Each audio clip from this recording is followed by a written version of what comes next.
pride and honor, let us all sing the Special Action Force song.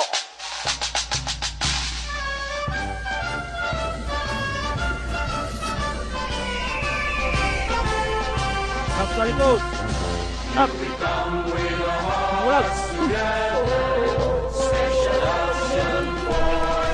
One, go. Go. 5, 6, 5, 6, 4, 5.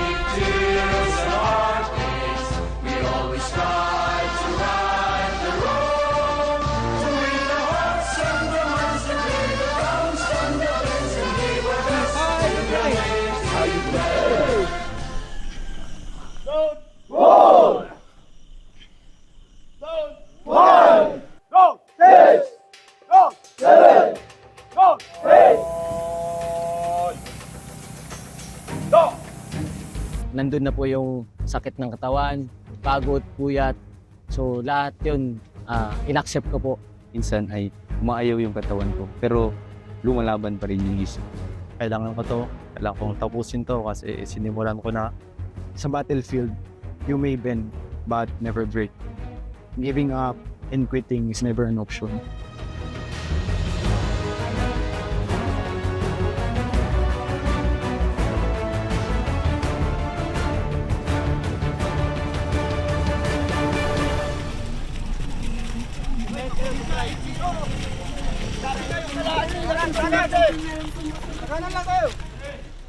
Sila ang itinuturing na pinakamatinik na mga miyembro ng Philippine National Police.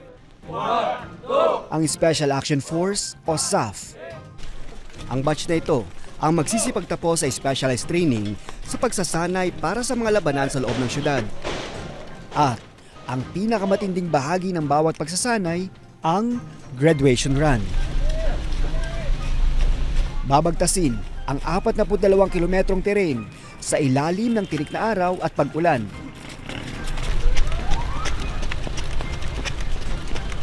Dito nagtatapos ang ilang buwang inilaan para sa partikular na training na ito.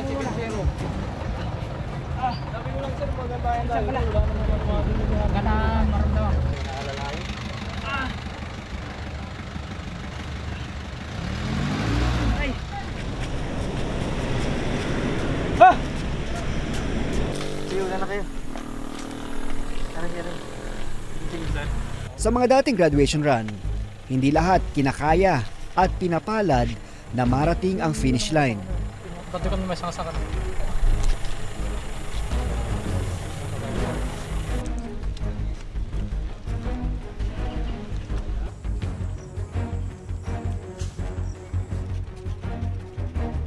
Ito ang huling pagsala sa lakas at katatagan ng isang komando.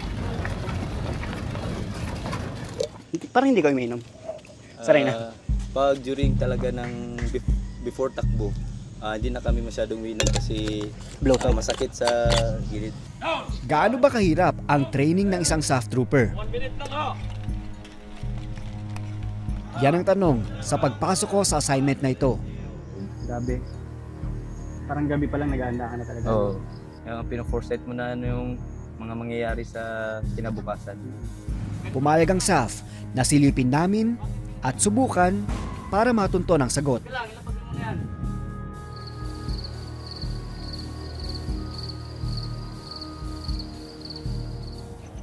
Ready na tayo. Anumang oras ay magsisimula na yung reveille. Ito yung hudyat ng pagsisimula ng pagsasanay ng Special Action Force para sa araw. Home naman, mainit kasi ako. Si Lieutenant Neil Alvarez o Roster Number 8 ang itinalagang body ko sa kampo. Ang bawat trainee ay kailangan ng partner sa pagsasanay, babantayan, susuportahan at responsibilidad nyo ang isa't isa. So, di ba parang fresh grad kayo from PNPA, tama ba? Yes po, sir. Tapos after PNPA, Yun na yung hudyat ng pag-prepare ng last minute. ba't di tayo sumunod? 1 minute yun. Ang gre-echo lang tayo. Ah. So, mag-prepare na tayo kasi few moments na pipito na din ang dalawa at tatakbo na din tayo para mag-pull. So, few seconds na lang daw ay magpo-formation na kami. Anytime, tatakbo na. So, yeah. Nakakaba. Sunod lang ikaw, po. sanay ka na. Opo, sir. Almost 9 months na din namin ito ginagawa, sir. Oo. So, sa una lang yung mahirap.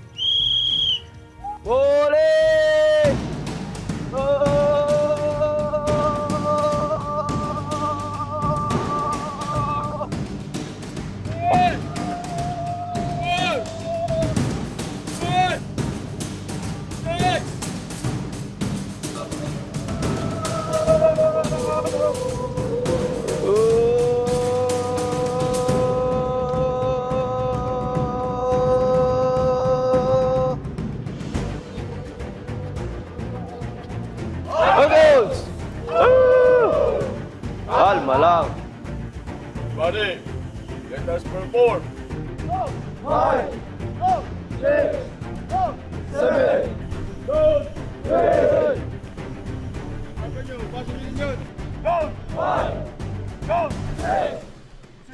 Wide push-up.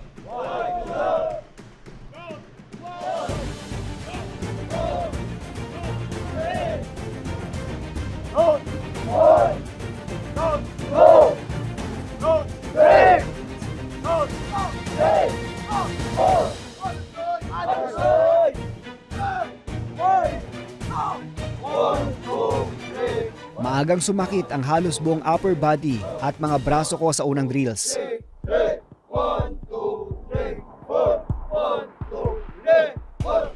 Action! We're given 5 minutes for personal necessities. Turn, start. Pagkatapos ng unang workout, walang masyadong pahinga. Sabak agad sa susunod na ehersisyo.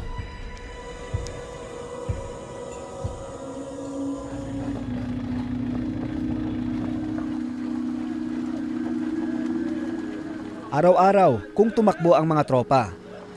Ngayon ay 5 kilometro ang bubunuin, bit-bit ang 18 kilong pampabigat, mga gamit at rifle. Hinga sa ilong, labas sa bibig, diretso ang tingin.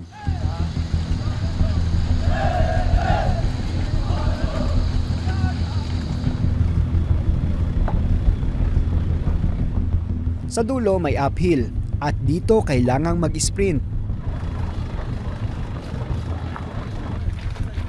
Parang mababali na yata ang braso ko.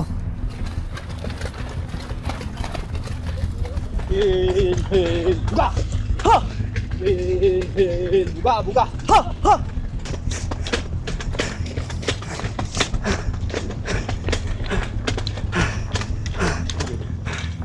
Yun kasi yung dinidevelop dito eh. Walang iwanan yung brotherhood. Kasi kung may naiiwan na isa, ano yun, hindi mo matatawag na ano yun, brotherhood eh. Kasi kaya ang ginagawa namin, pag may nahihirapan, kung sino yung parang magaling sa area na yan, siya yung tutulong. Kasi para walang maiwan.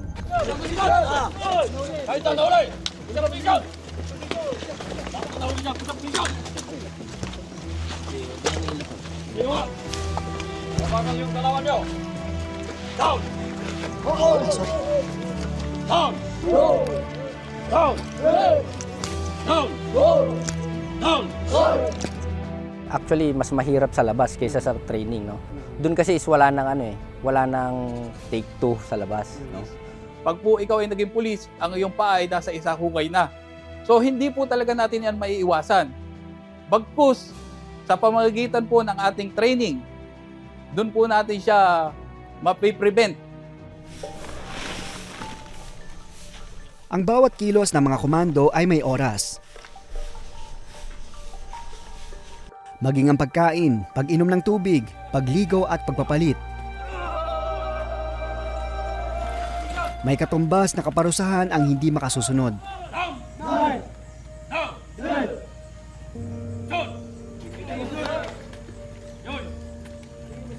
Bawat komando may bitbit na kwento. Si Patrolman Daniel Matib, isang igorot at pastor mula sa Mountain Province. Kung dati Biblia, ngayon baril na ang kanyang hawak. Ako po ay kabilang po sa Baptist Church, sa Baptist po na group.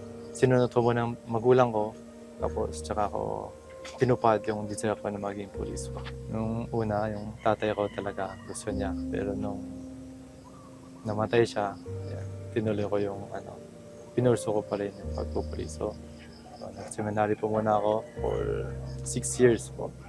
And after that, nag-pastor po ako. For 6 years din po ako nag-pastor.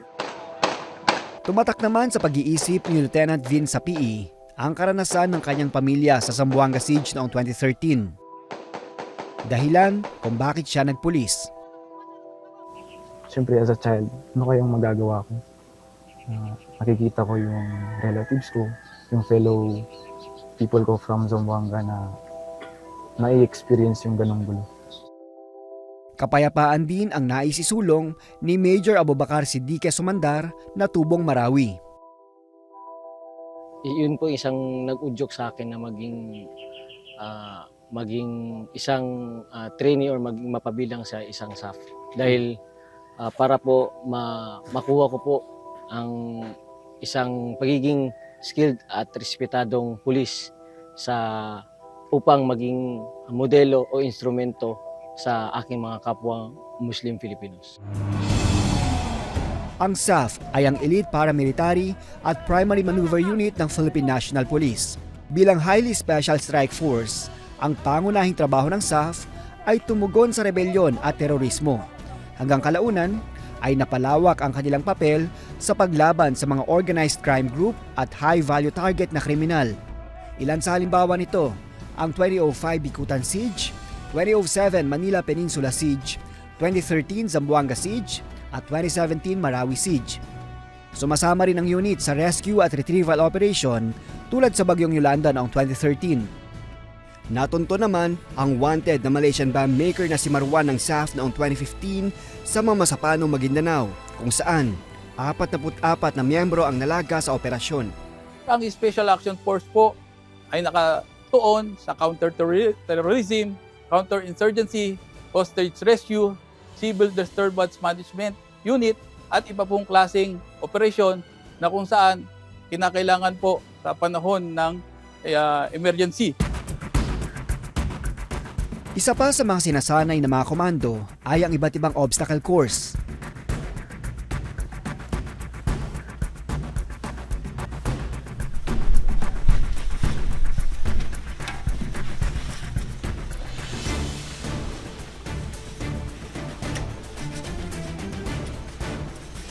Hindi naman tayo pupunta sa isang lugar na walang mga obstacle or any that impede us from entering of any establishment or papasok tayo ng kabundukan. So, mabibuild natin doon yung flexibility natin, yung strength natin.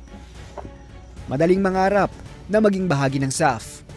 Pero sa pagsasanay, dito susubukin kung hanggang kailan mo kayang ipaglaban ang pangarap mo.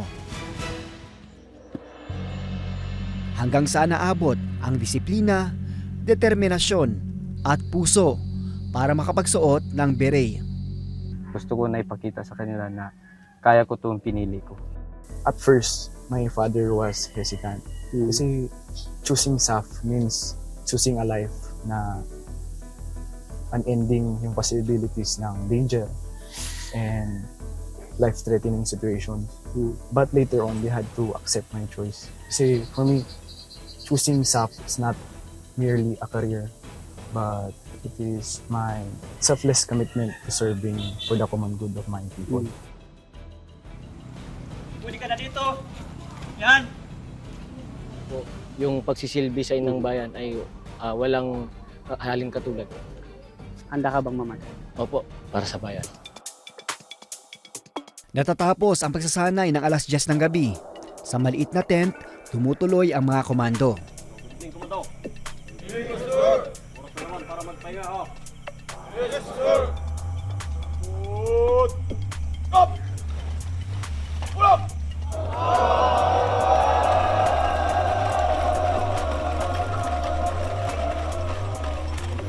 Nire-ready ko na yung gagamitin ko bukas para pagising. Damputin ko na lang. Tapos yung isa sa pinaka sinisecure ko talaga, yung rifle. Kasi yakap-yakap ko tumatulog. Ito talaga yung asawa ko. Kumusta yung experience mo so far na galing malayo ka sa bahay mo tapos medyo syempre mahirap yung sitwasyon dito sagad ka matutulog, matigas, Sa akin naman, limited yung supplies. hindi naman ako nahirapan kasi sa bahay namin, kawayan din yung tulugan ko ng ganito. So, hindi na ako masyadong nag-adjust dito sa tigas ng tulugan.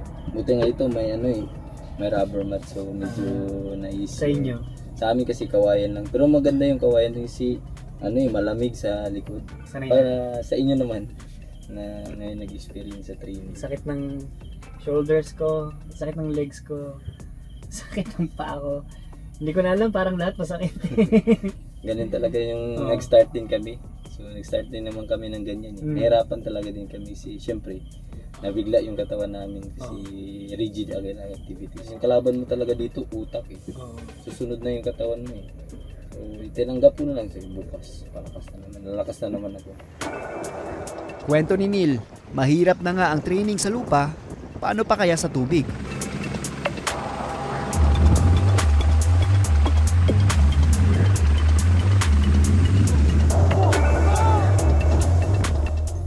Hindi ako masyadong magaling talaga sa lamang. So sa tulong ng aming mga instructor na porsigido talaga kahit bumabagyo.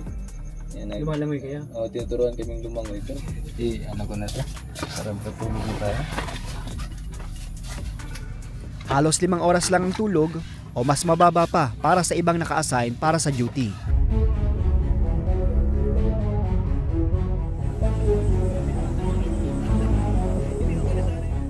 Kapansin-pansin na sa kampo, walang babaeng nagte-training. Sa 14 na unit commander ng SAF, may isang natatanging babae. I want to become a police officer.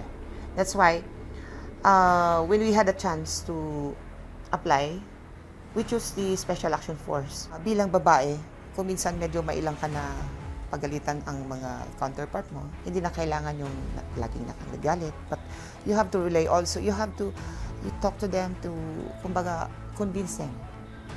Kung ano yung gusto mo. Pwedeng mag-apply sa SAF ang kahit sinong Pilipino.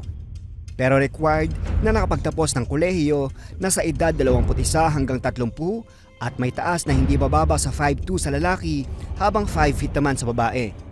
Maraming magsasabi na mahirap doon. Huwag ka doon. Application pa lang, talagang mahirap na. I'm a daughter of a farmer, both farmers.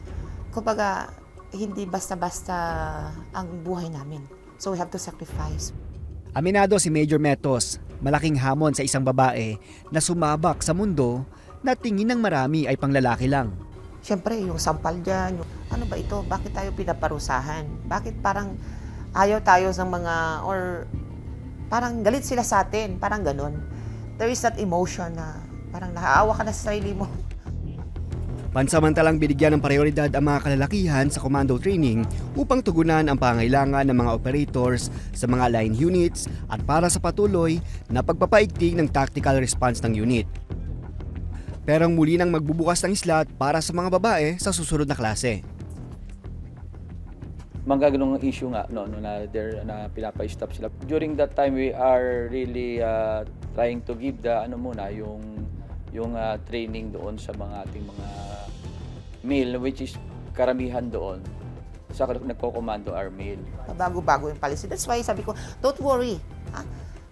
For as long as you ready yourself, sabi ko, sa mga naapektuhan ng mga juniors natin para next year, I think kung magbago naman ang policy, ready na ulit tayo.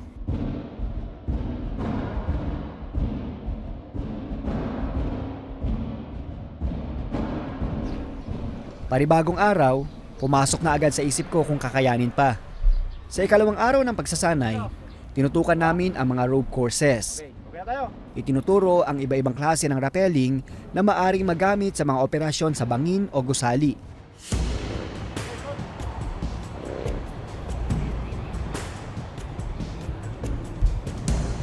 Michael Delizo, ready to perform. Lizard, rappel, sir. Okay, hawak sa tali sa likod. Okay, perform. Release tension. Tapos pangtay. Yan, uupo kayo. Huwag mong ibaba yung paa. Tularan mo siya. Okay, release. Go, go! Recover! Okay, recover! Tulak ang paa! Tulak ang paa! Tulak ang paa! Tulak! Tulak! Yan, good. Sa baba. Ibalik ang kamay sa taas. Yan. Okay, jump. Good. Ang rappelling po is usually used in urban operation like tower assault or building assault. By the use of entering in the window or rappelling through rappelling. Ang dalawa, okay siya. May rope climb din. Mga nasa 30 talampakan din siguro ito.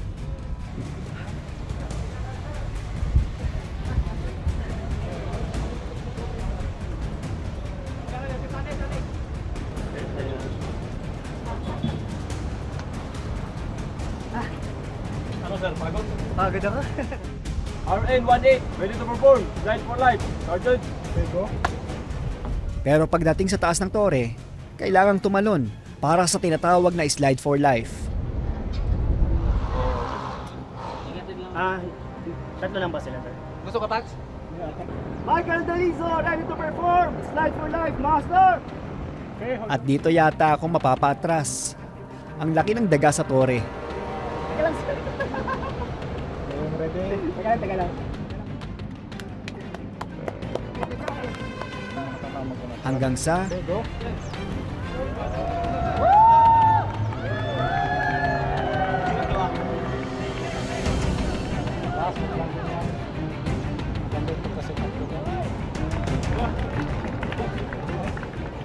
hinahasa rin ang kasanayan ng mga komando sa pagtawid sa mga lubid.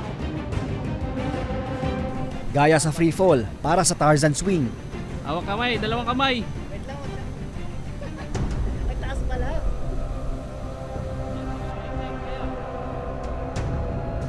Ha!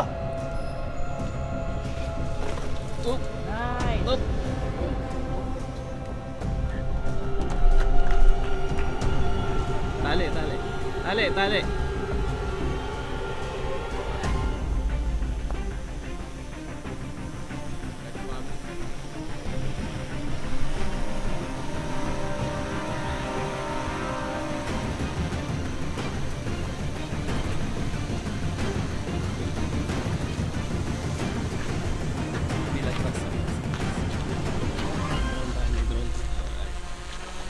Alright.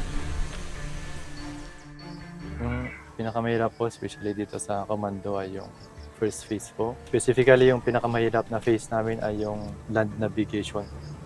Na hinahanap mo yung isang lugar, specific area. Ang mahirap doon, hindi mo alam kung tama yung tinatahak mong landas, tapos pupunta ka sa ibang lugar. There were several times where I felt exhausted. I'm tired. That's normal para sa akin. 3, 4, 5, 6, all. Bilang komando, hinahasa ang iba-ibang combat skills at marksmanship. Hindi lang basta babaril, kailangang tumakbo sa buong kampo. I-assemble ang baril at saka puputok sa gitna ng pressure at pagod.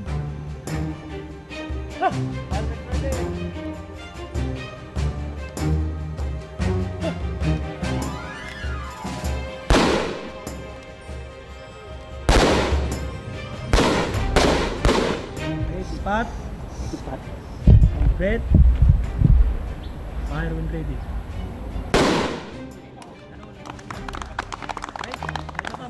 Tinatanggal na natin yung mga hindi na ninanais na mga katulad ng power tripping or sinasabi nilang bullying or hazing. Ngunit atin pong pinapanatili yung mga best practices po, yung mga tradisyon ng SAF na kung saan kinakailangan po ito para sa maging handa po sila once na sila po ay i-deploy na sa ating field. Marami pang ibang bahagi ng pagsasanay na hamon sa utak, puso at lakas ng mga komando na hindi na ipinakita sa amin. Pero pagtitiyak ng pamunuan, ang ipinapagawa po namin sa kanila ay ligtas. We train as we fight. So, nagiging reality-based po kami kung ano ang hirap na maaari nating mapagdaanan pagdating sa labas, pagdating sa actual operation, yun po ang sinasabuhay namin during ng training. Dahil hindi naman po pwede na sa training is hindi ka maghirap. Sa 117 estudyante sa commando training ngayon, 5 na ang nalagas. Nandiyan na po yung hindi naka-cope up sa training, nagkaroon ng sakit sa katawan, at yung iba naman po, from the start of training, ay bumigay na po ang kaisipan or tumakas na po dito sa ating kampo. Gusto ko sanang makagraduate lahat ng aking mga estudyante sa simula. Ngunit mayroon talaga na hindi kinakaya ang training. Nangyari na ba yun, sir, na buong batch nakapasa? Sa aking pong pagkakaalam, sir, meron na pong isang class ang nakapasa lahat. Ngunit sa akin pong nahawakan, nang ako po'y assistant course director at ngayong course director, hindi po yun nangyari. Kumbaga, very rare siya nangyari. Yes, sir. Sa 1 to 100, masasabi kong marami rin talagang bumibigay more or less 70%, sir. Nakapon. Okay, 1, 2, 3. Tapos na ang graduation run para sa pagsasanay na ito. Pero may nakakasana agad na susunod na kabanata ng training. Pero sa saglit na nakita namin, natunto na namin ang sagot sa tanong. Dito mo mapagkatanto na sa likod ng bawat misyon na nababalitaan lang natin, grabe yung pinagdaraanan bago maging bahagi ng Elite Force. Ang pagiging komando ay walang tigil na pagsubok sa tunay na pagkatao. Special Action Force ang tawag. Special dahil sa kakaibang training para sa hanay na ito ng mga pulis. Pero higit pa riyan, special dahil sa mismong mga tao na pinapakita ang posible sa gitna ng imposible.